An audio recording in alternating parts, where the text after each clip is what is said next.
All right. Thanks again for joining us tonight. I'm Andrew Gustafson.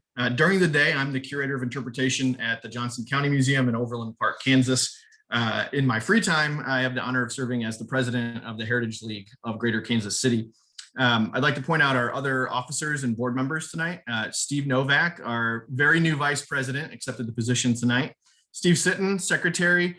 Kate Warfield, I think she had to run off, as our treasurer, and board members Jason Rowe, Jean Chavez, and Amy McCune. I also want to thank Samantha Bradbeer and Megan Burton. Megan Burton's here with us tonight for helping arrange this joint meeting. We are doing a joint meeting tonight with colleagues from the Kansas City Area Archivists.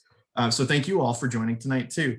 I wish it could be an in-person mixer. Those are always a lot of fun, and meet some new colleagues in person would be great. When the board realized that the spring meeting would likely be held virtually, we decided to try to have it a mixer together, a joint meeting, and do a lightning round panel at the beginning of it, since we wouldn't be at a member organization site and taking a little tour, being together. So we thought the topic tonight might be of interest to both ourselves as public historians and historians at organizations around Kansas City area, as well as our colleagues in the archival field. So before we get started with the lightning round panel, I just wanted to lay out what this will look like tonight. We're going to start off hearing several people, your colleagues, who volunteered to talk about their efforts in planning and actualizing, not just collecting from, but making meaningful and long-lasting relationships with historically underserved communities. Each speaker will have at most 5 minutes to describe their work, and then we'll open it up for questions from everyone else. And then we'll move into the mixer portion of the event. And thanks to the wonders of technology and a handy tutorial video I watched this morning, I'll randomize our breakout rooms with this through Zoom, and we can get to meet some new folks and see some old friends as well. We do have some icebreaker questions that we can share with everyone if you're needing to break the ice with folks who are in your breakout room. I did this once before at a national conference and had a really great time. There's no cliques forming when you're all equal on the screen like this. So it's a great way to meet new people. So I'm going to go ahead and turn it over to our lightning panel. We're going to go in this order: Holly Zane, Jessica Shields, Anthony Labatt, Stuart Hines, Ann Jones, and Jean Chavez. So Holly, would you like to go ahead and take it away? Sure. With a surname as Zane, it's unusual to go first. Happy to do so. Always the one that sat in the back of the class and going, eh. I'm a Wyandotte Indian native. I'm a member of the Wyandotte Nation of Kansas. My name is Wakon Resa Tata, and I'm currently the Associate Director of Freedom's Frontier National Heritage Area. So my role and one of the missions of my organization is to tell the important stories of the Kansas-Missouri border and ensuring that there's a multiple perspective. And given my background as a Wyandotte, having grown up in the Kansas City area, having those voices and having tribes represented accurately and in a sensitive way is very important to me. It's important that whether or not you have existing exhibits, collections, or you're looking at developing exhibits or collections, that you get the tribes involved.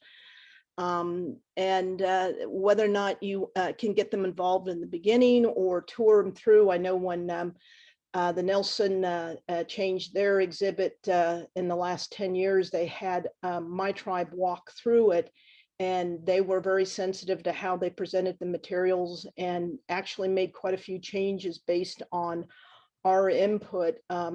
One of the biggest ones is it makes no sense to put all baskets together, all saddles together, that they're placed out of context when you're talking about a group that is a desert tribe versus an eastern woodland.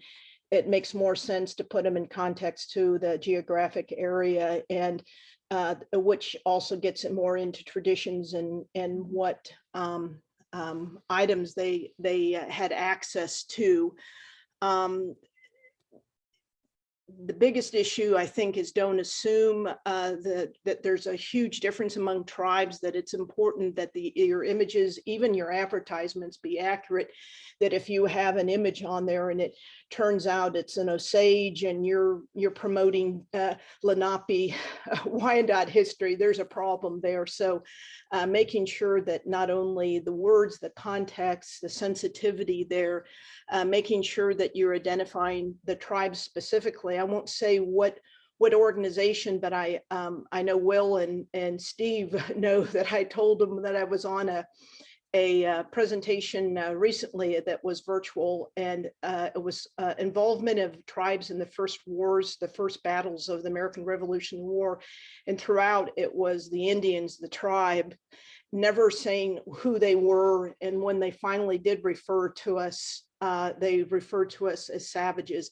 And in some cases, you're going to be quoting original texts that use language that's inappropriate, making sure you have a disclaimer, but making sure those things that are fighting words for us, and for a lot of natives, Indian is not a good name, even though I throw it out there. Most folks, I don't have a huge problem with it, but a lot of folks have a problem with Indian. They prefer Native American or Indigenous. In my case, since we're originally from Canada, First Nations is huge, but for some folks, that would sour them.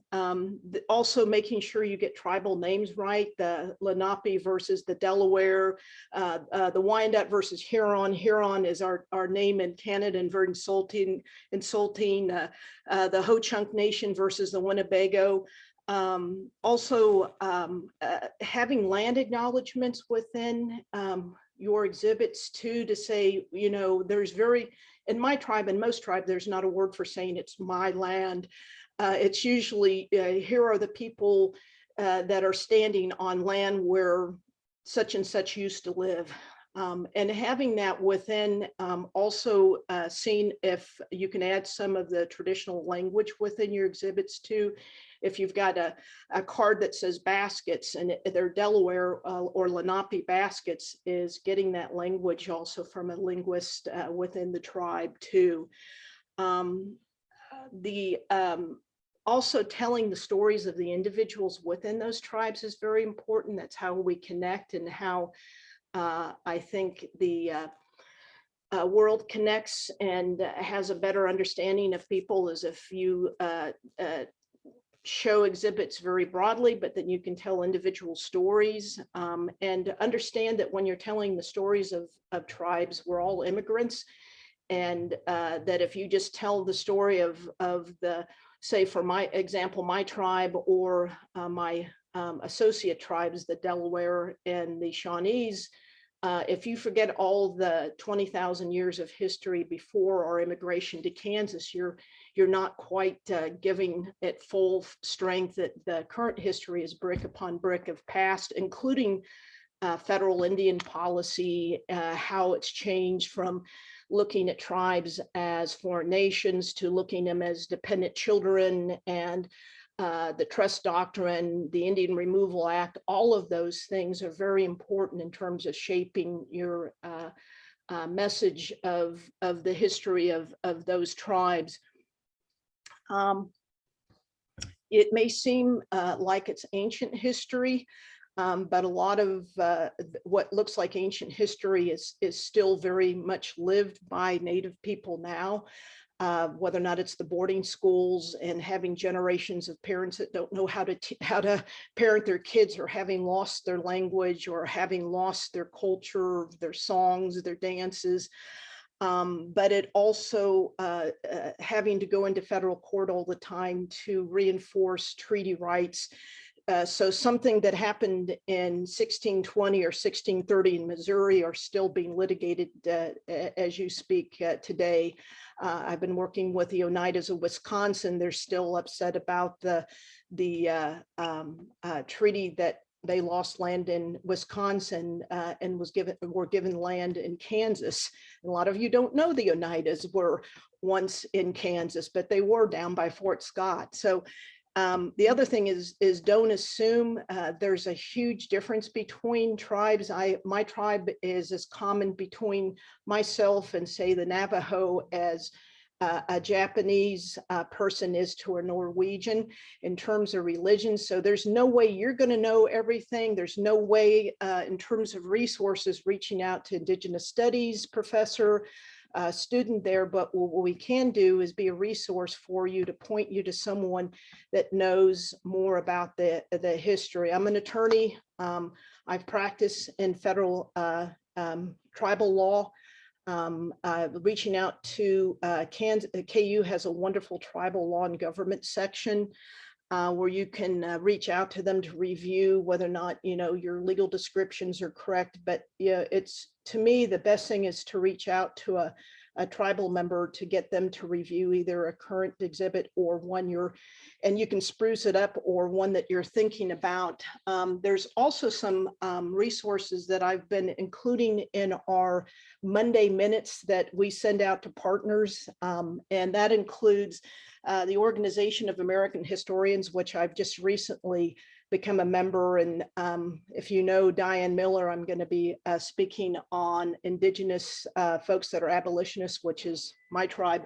They have a number of lesson plans that are on how to best include Indigenous exhibits. And then the National Museum of the Native American has many recorded webinars on how to better represent natives and narratives in both collections and lesson plans and in classrooms.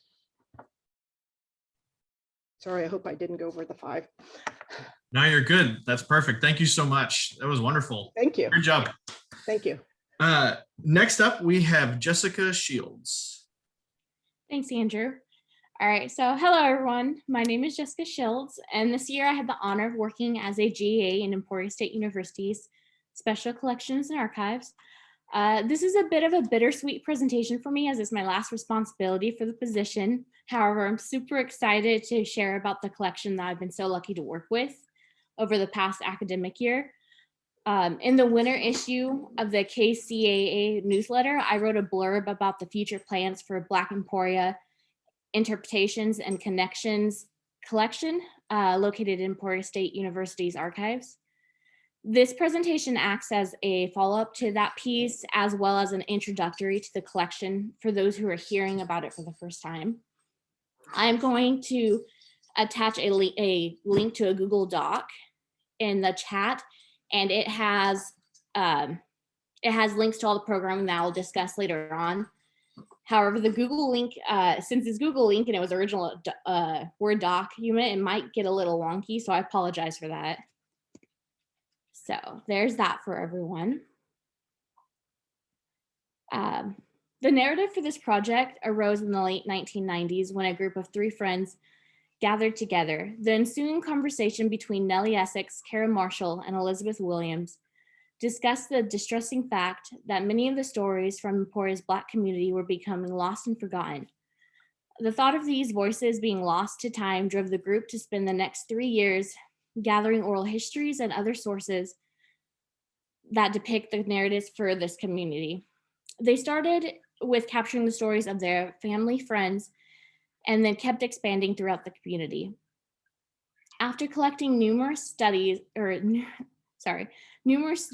they realized that they needed to find a way to share the histories with others, and thus the publication of Black Emporia, the African American experience through the lives of Emporians, came about in 2001.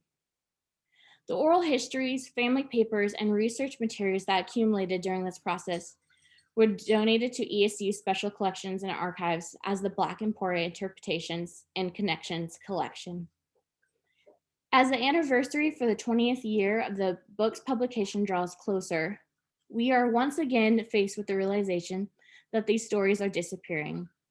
In order to collect, preserve, and share the stories of Emporia's Black community, a new oral history program is being created. It would allow us to reconnect with this community and expand beyond one generation's narrative. Following up where the original authors left off, our goal is to first collect the stories of the original storytellers, children and grandchildren. With that being said, our goal this year was to start reconnecting with the community and highlight the wonderfulness of this collection. Our most significant predicament this year was, of course, COVID-19. To counteract the pandemic affecting new plans, we began creating a remote interviewing program via Zoom to conduct the oral histories. We plan to share these new oral histories through a YouTube series, which will be both video and audio, along with transcripts. YouTube is an excellent platform for these oral histories because it allows for the accessibility to a broad audience. Also, researchers will be able to utilize the audio, visual files, and transcripts through our online catalog. To prepare for this section of the plan, we updated the catalog, started plans for digitalizing the collection, which can be accessed via the catalog, and we revamped their website for this collection as the previous content was severely lacking material. In addition to developing an online oral history plan, we also implemented a completely virtual Black History Month program for February. And through this programming, we explored the past Black Emporian educators who were also featured in the Black Emporian collection. We wanted to create a shareable virtual exhibit that highlights these educators and their experiences. For this year's programming, we created a YouTube video that discussed each past educator and some major past events that linked to Black education in Kansas. We also did a LibGuide for students to use and an interactive timeline about the educators and significant events that affected Black education.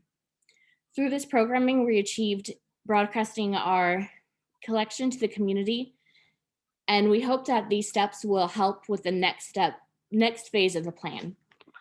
As mentioned at the beginning of my presentation, in the chat, I have attached the Google Doc for that links to the programming that I just mentioned. And that's for me, that's all. Thank you for all your time. And my fellow Black Emporian teammate, Juliana Stevenson, is also here tonight, and we both look forward to any questions or suggestions you might have. Thanks. Thank you so much. That sounds like a really interesting project. I'm going to copy that link so I can check it out later. Our next lightning round panelist is Anthony Labatt.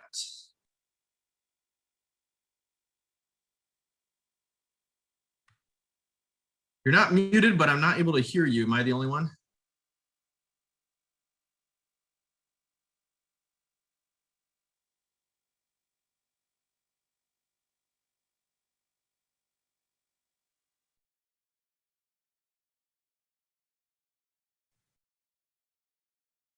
Okay, we'll move to Stuart next, if that's all right. We'll come back. Okay, so I can you hear me? Can you hear me now? All right, my name is Stuart Hines, and I am Curator of Special Collections and Archives for the University of Missouri, Kansas City. And I'm here today to talk about one of our collecting initiatives, which is called the Gay and Lesbian Archive of Mid-America. It's to collect material from the local LGBT communities, and it's been going on for over a decade now. And one of the things that I kind of wanted to talk about that Andrew impressed upon us was connecting with community. And we've seen great success with GLAMA in large part through connecting with community members individually and collectively. And it's been our experience that another way to make connections with the communities under the rainbow is to tell stories, is to tell the stories that are represented by the collections. And as it just so happens, we have a couple of opportunities to tell some stories. We have a program coming up with Mid-Continent Public Library in June. June is a busy month for this archive because it's Pride Month. So we're talking about the struggle for civil rights before Stonewall, and then about 20 years later during the AIDS crisis. And we did a touring exhibit on that same story of pre-Stonewall activism in Kansas City. And it is going to go to the Missouri State Museum in Jefferson City in August as part of their bicentennial celebration. So we're actually absolutely thrilled to have it in the state capitol for a variety of reasons that I can't go into now because I don't have time.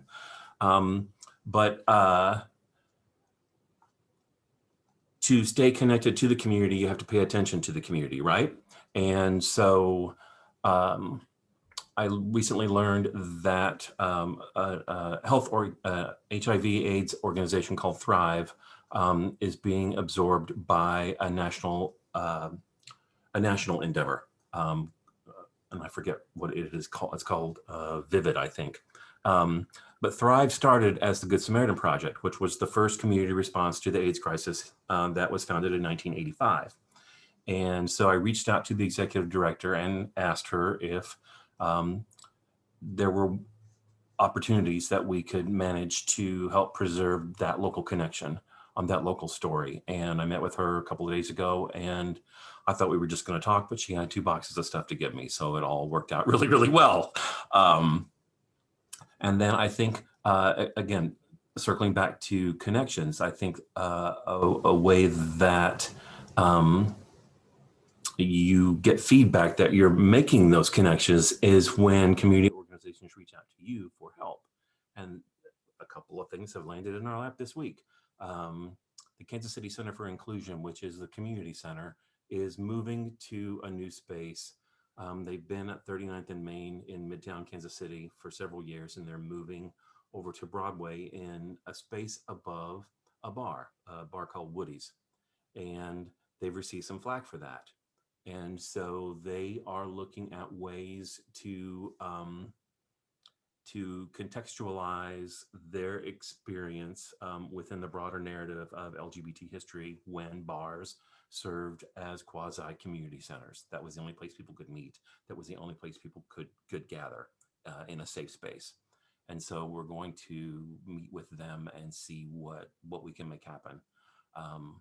And then KC Cares, which used to be known as Kansas City Free Health Clinic, they have a program called Unboxed, and it's a film series, and they're going to come over to the archive and do some filming to just talk about the stories that are represented in the many collections in GLAMA. And those stories are really really important, not only locally, but nationally. And the way those stories get told, of course, is the stuff gets saved at a local level. And then it gets interpreted by whoever, exhibit designers and exhibit makers or historians or academics or whoever. But it's imperative that the stuff gets saved so that the stories can get told where they're allowed to be told. There are currently 4 states in the United States that prohibit the teaching of LGBT history in K through 12 schools: Louisiana, Mississippi, Oklahoma, and Texas. And there are 2 states in line to join those other 4 with laws that have been introduced this year. Arizona, and I believe the other one is Florida. And so that just adds to the urgency of the work that we do and the importance of the preservation of the materials that are entrusted to us. So with that, I think we'll probably circle back to Anthony.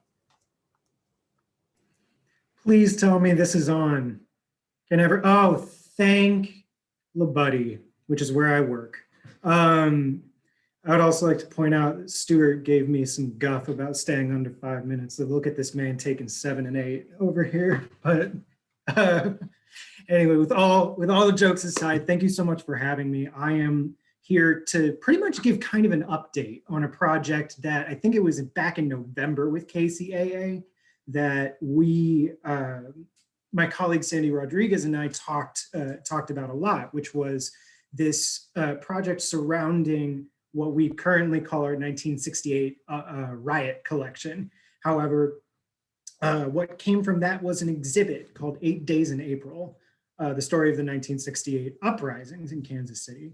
So to recap, if y'all weren't there, pretty much a lot of what our work was restorative archiving work. So we were going in and we were looking at the metadata, what we were naming things, what did the captions say, what did the descriptions say, was the location correct, was the date correct on these things, because all of those elements can coalesce to form a really oppressive history. They can obfuscate details that ended up demonizing certain people. There were certain words that were being used, like Black militant, which is a racist term that wasn't invented by our government to demonize Black leaders, right? So we were finding all sorts of these things like that. And it kind of led to us doing a review of the finding aid of the metadata, like I said.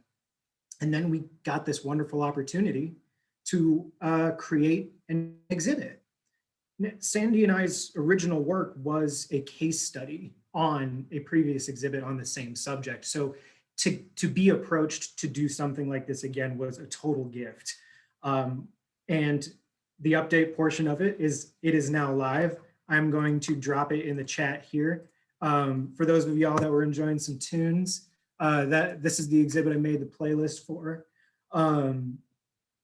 We put together a virtual event, and in the face of COVID-19, it was phenomenal. The digital exhibit that y'all have access to now is so detailed. We put in so much information to further contextualize these events. We put in oral histories, we put in interviews. There were random documents that I found in other collections that further contextualized these stories. And it was a phenomenal experience. For the digital exhibit kind of unveiling, we had a panel, and the panel, are like flabbergasted, not even flabbergasted because our team is amazing, but we got Dia Wall from KSHB to moderate the session. And we had representation from so many different facets of this sort of perspective thing here. We had Glenn Rice of the KC Star. We had people from the Prospect Business Association, the Revitalize Prospect project. We had scholars on African literature and history. It was such a rich conversation, and our feedback from that conversation was even better. I think one of the things that stuck out to me the most in terms of that feedback was the fact that people were offering like suggestions on how to build onto it. It felt like a living document, and I hope that that continues, that it can be a living document. That is the community participation, and those are the sorts of things that we aim to do, because an archive, in my mind, is supposed to be a reflection of the community that it exists within, that it seeks to highlight these voices. Probably the most important, the last thing I'll say about this exhibit, when you go in there, on the top, you'll see a little cream-colored bar. That's a survey. And remember back when I started, I said riot, and then I said uprising. And words matter, right? That's pretty much the whole thing about the exhibit. You'll find examples of that everywhere, but words matter. And so rather than us, a predominantly white institution, deciding what to call this event, we give that power back to the people in the community by making that survey accessible as well. So I'm lucky to have the colleagues, Lindy Smith and Sandy Rodriguez are both here in this session too. So I just want to acknowledge the work that they did as well. I mean, it was not going to be as incredible of an experience without the two of them. So since y'all are here, I'm going to put you on blast and say thank you. And that is my time. Thank you so much. That's another one I'm excited to check out. Next up, Ann Jones. You're muted. Sorry. Ann Jones, Curator of Collections. I work with Andrew. That's why I'm here tonight. Just kidding. As you know, the museum, we moved to the former King Louis building in 2017. And once we relocated here, the staff embarked on, I believe it was the 6th or 7th strategic plan for the institution in its 50-year history. And so in that strategic plan were these goals and objectives to reach out to the underrepresented communities in Johnson County, either through collecting initiatives, through programming, or through exhibitions. And so in 2018, we launched the Hispanic Collecting Initiative.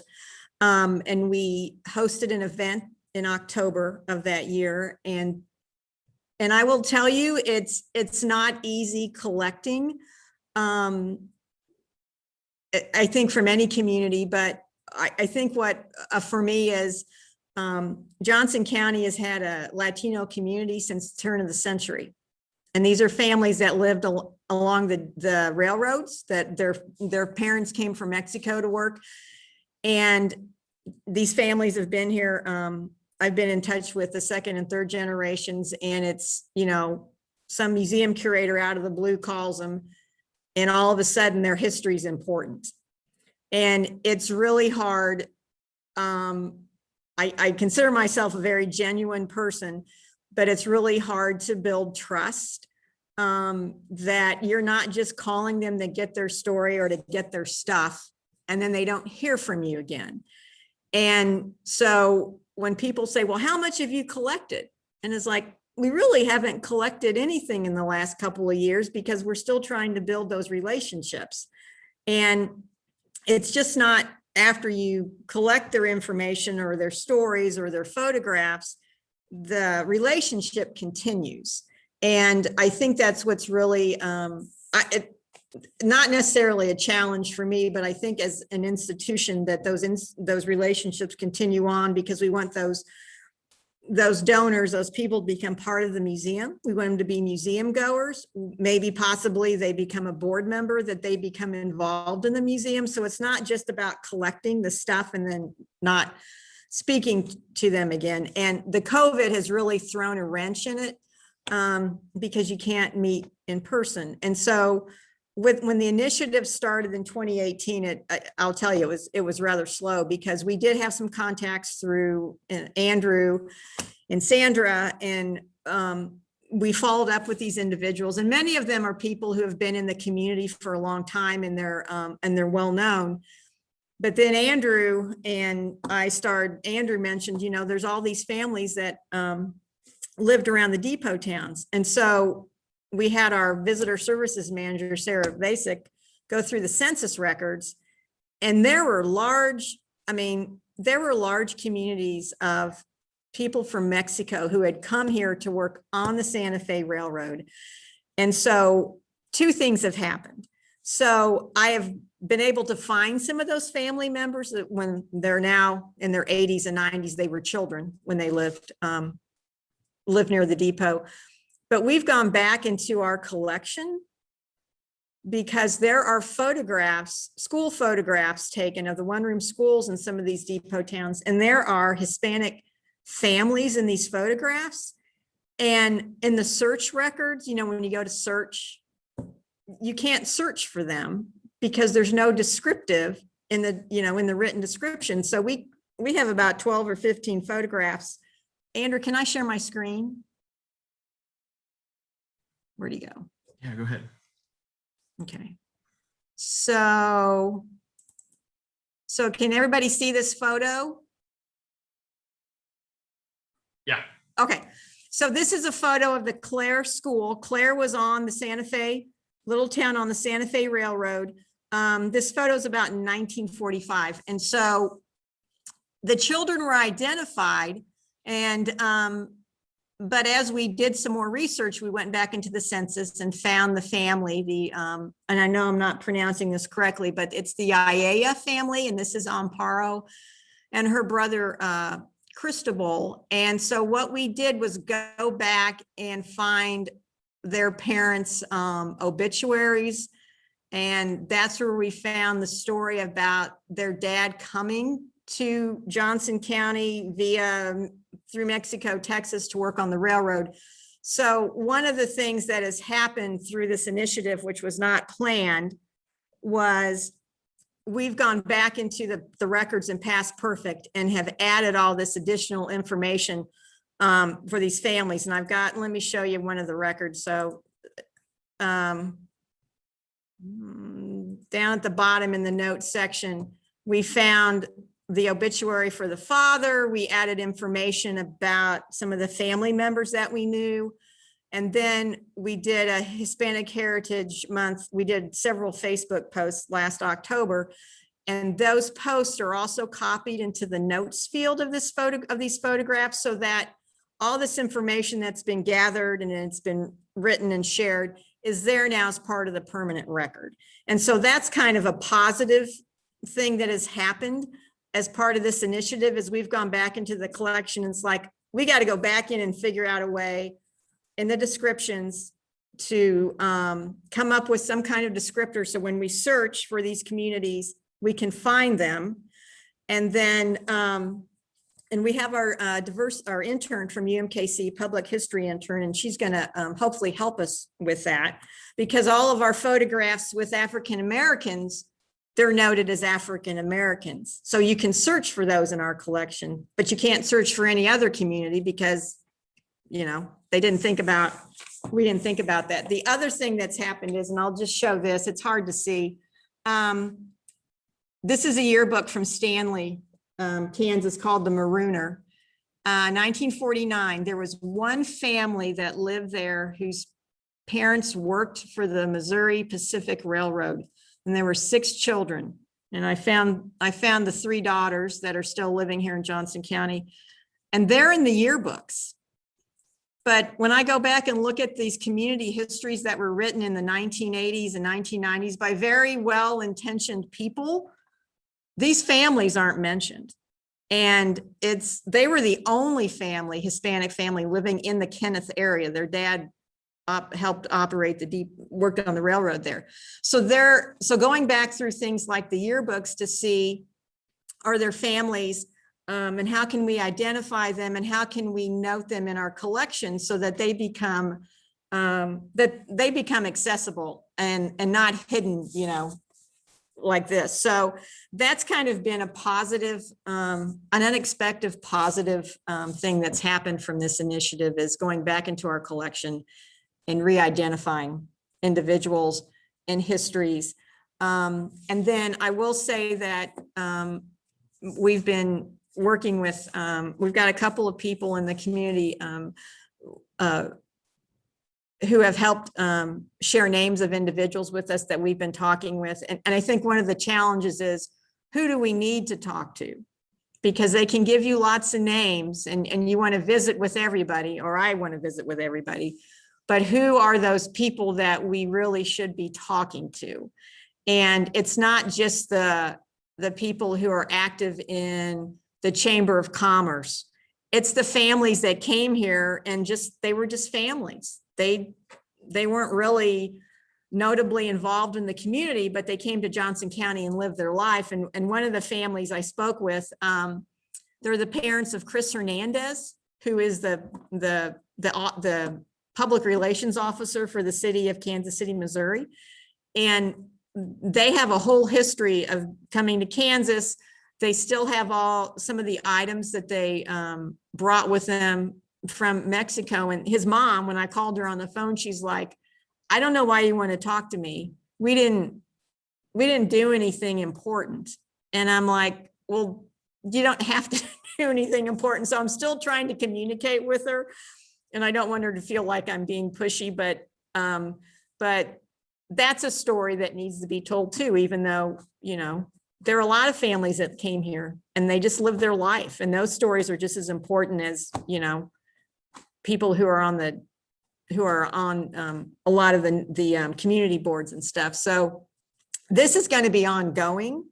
It's not going to end. One of the things we have done is with our intern, Ryan, is we were going to add some text, label copy, and a photo into the main exhibit downstairs, where we can incorporate one of these stories that it doesn't look like we added it because, oh, we need to add this community in here. We want it to look like that they're part of the story and it was part of the flow. That's hard too. So anyway, I'll stop. I'm done, unless anybody has any questions. It was great, Anne. Thank you very much. Mhm. And it has been interesting. I'll just add on to go back in our own collection and find images where a lot of the white students are identified, but the students of color are not. and photographs that were donated. So going back and fleshing out those records is really important. Okay, our last panelist is Jean Chavez. Jean. Hello, everybody. Glad to be with you today. Are you able to see my screen? No. Okay, let's see.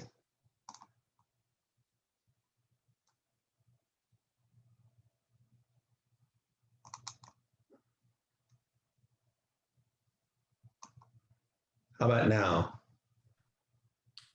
It's thinking, I think. It says screen sharing, but it's still black. Okay. Well, I'll tell you what I think I will do is not worry about it because I don't want to take up too much time here. But let me go ahead and talk a little bit about how I have been involved with developing outreach for two institutions that I've been involved with. One is the Kansas City Museum. Back in the late 90s, Christopher Leach was the executive director of the Kansas City Museum. And I had worked with Christopher when he was a coordinator at the Art Institute, doing a program called Arts in Your Future for Hispanic Youth, where they experienced a Saturday studio experience. And Christopher, now as the executive director of the Kansas City Museum, invited me and a number of other people to get involved because according to Christopher, there was nothing on Hispanic, sort of like where Johnson County Museum is right now. And so I called a number of people and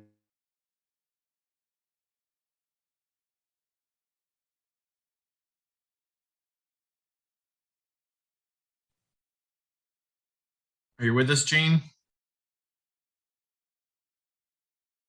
The sound dropped out for me. I don't know if did it drop out for others. Okay. Yeah, he may want to try just turning off his video. Sometimes that will help in just talking. It'll help with the internet connection. That's a good thought. If you can hear us, Jean, go ahead and turn off that camera and give a yell.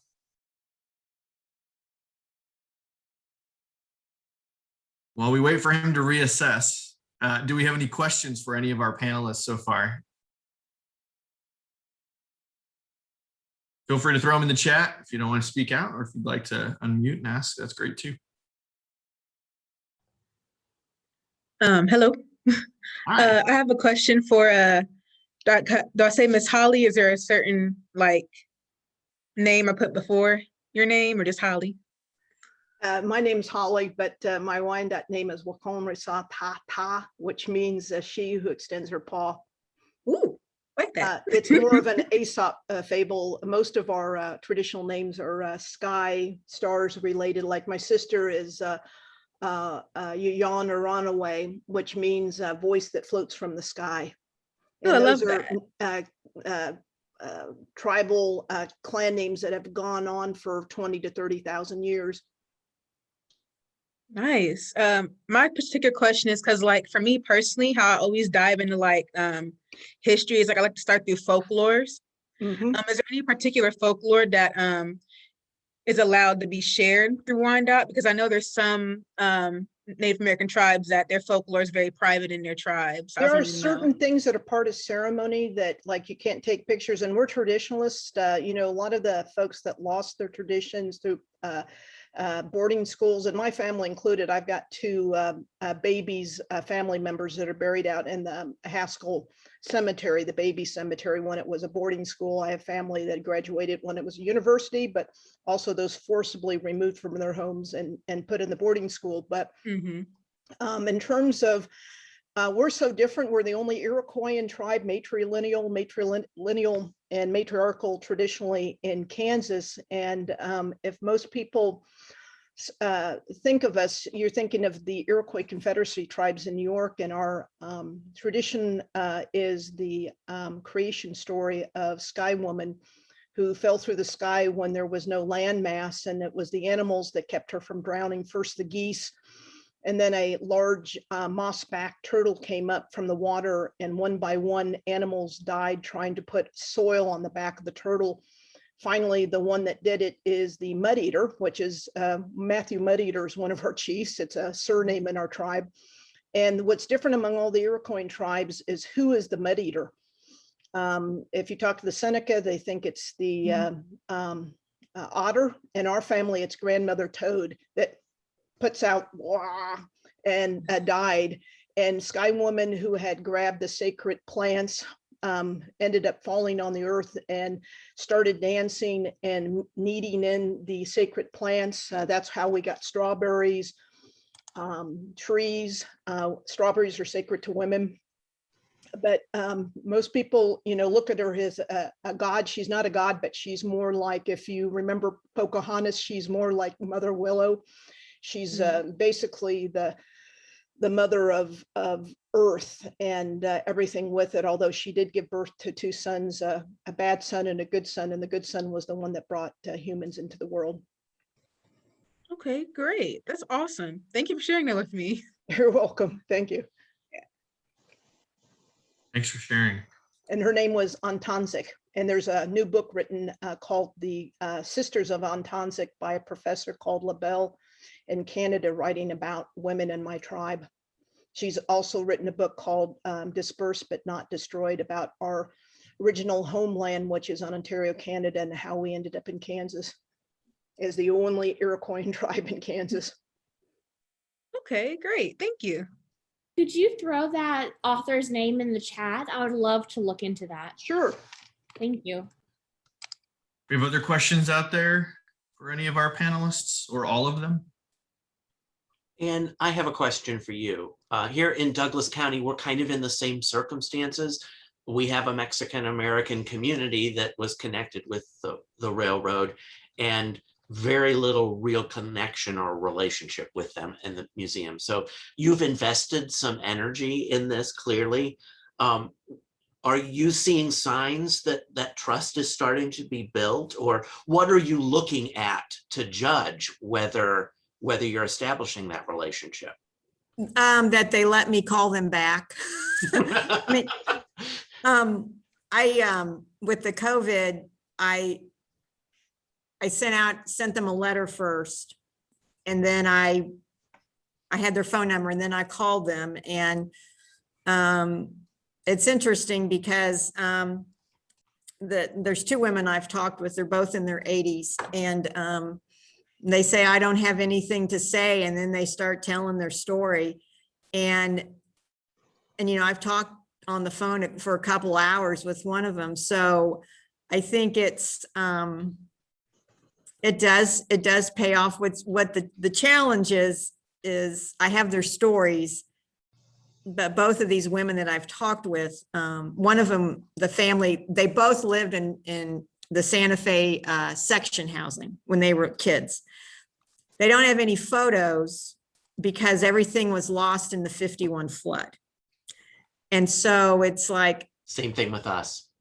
but the Santa Fe records are in Topeka, I think. And so if we talk about these families and where they lived, I'm sure there's a drawing or something of a section house that could help illuminate the story. But yeah, I feel like that they're very responsive, and I think they're just excited that they've been home by themselves for a year. And so it's nice to talk to somebody who's not their family, I guess. And so there's a couple more people I need to follow up with, but I would like to meet them in person, and I've told them that. I just don't want to end with the phone calls and everything. So it's really slow. And when you have all these other things you have to do, in your job, it's trying to keep up the momentum and trying to find, my whole thing is about, it's not quantity, it's about the quality of what I find in the stories and the people. And one of the families, she was telling me she had her daughter and two grandkids, and they were going, everybody was in the house going bonkers. So, I sent them some museum passes, and I said, come to Kidscape, to let off some steam.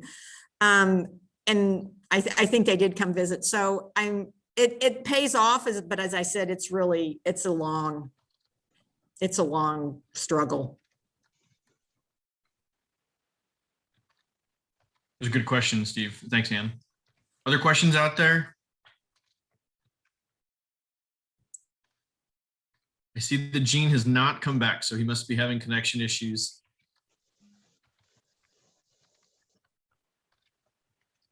Seeing no other questions, shall we move on to the mixer portion of this event and see if I learn how to do my breakout rooms properly? Get ready to talk to some folks here. All right, well, thank you so much to all of our panelists. That was really great, just sharing information, seeing what's happening around the Metro. Really appreciate your time tonight.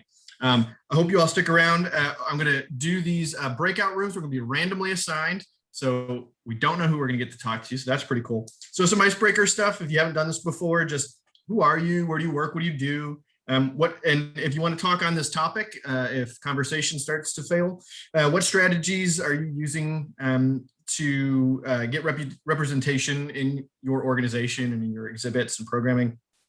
What groups do you know that you lack representation for in your collections, exhibits, and programs? And have you talked about strategies? And I think that would be a good way to start some conversations amongst yourselves. So here we go. Let's see.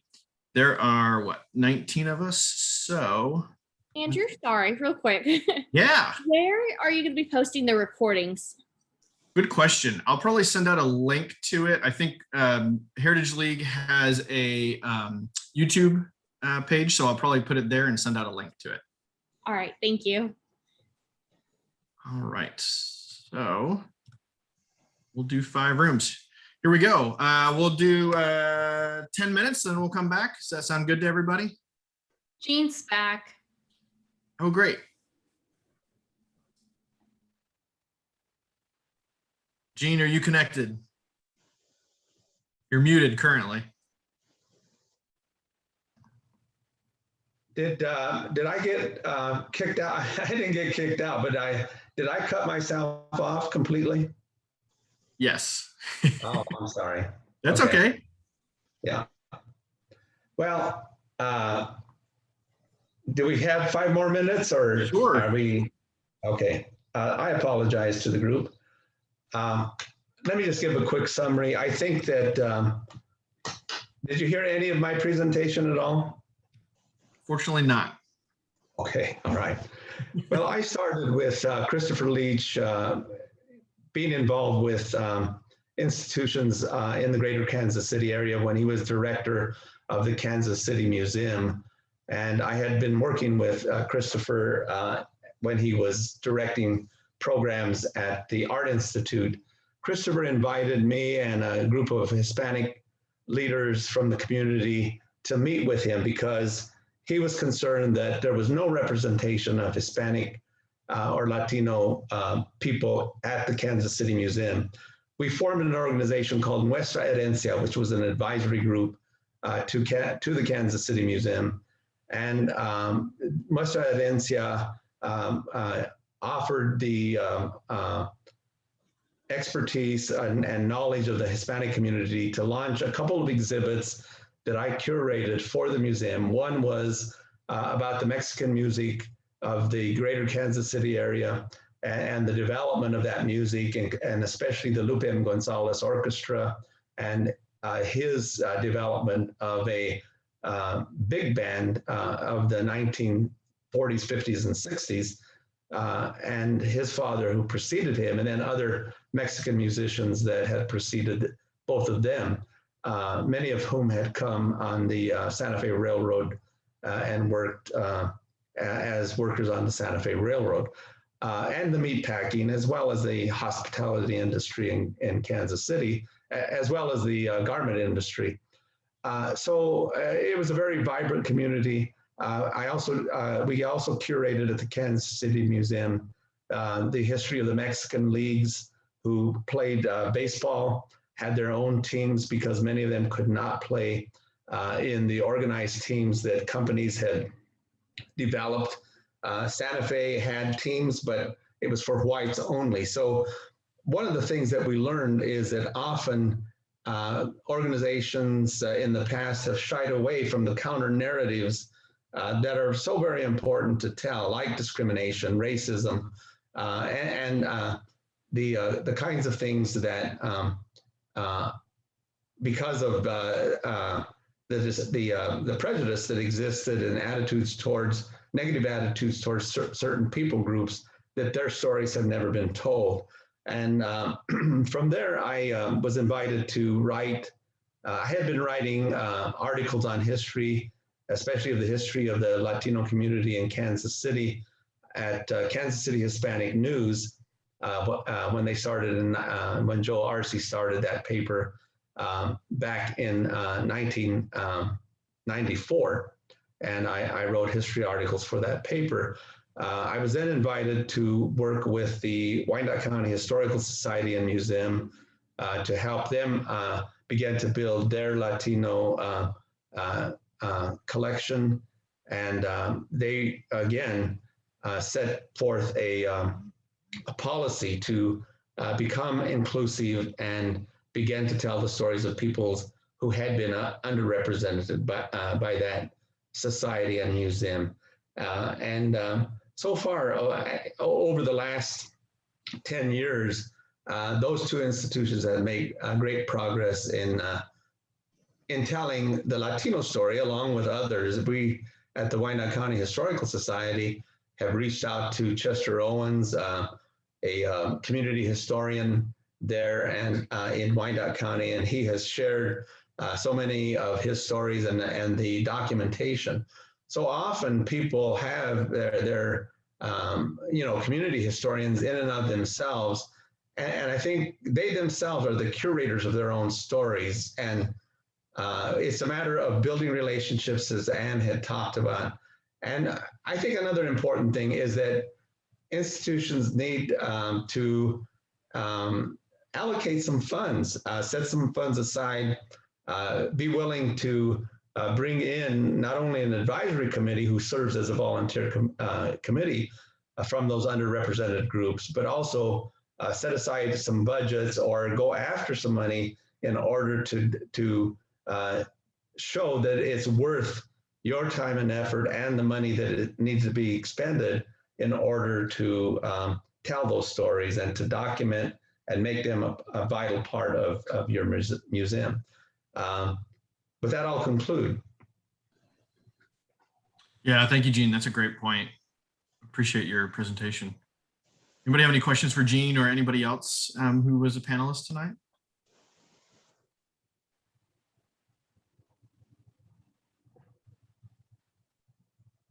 All right. Gene, thanks so much for joining back up with us. That was great. I forgot earlier, actually, I'm going to go ahead and stop the recording now. We don't need to record those mixer rooms.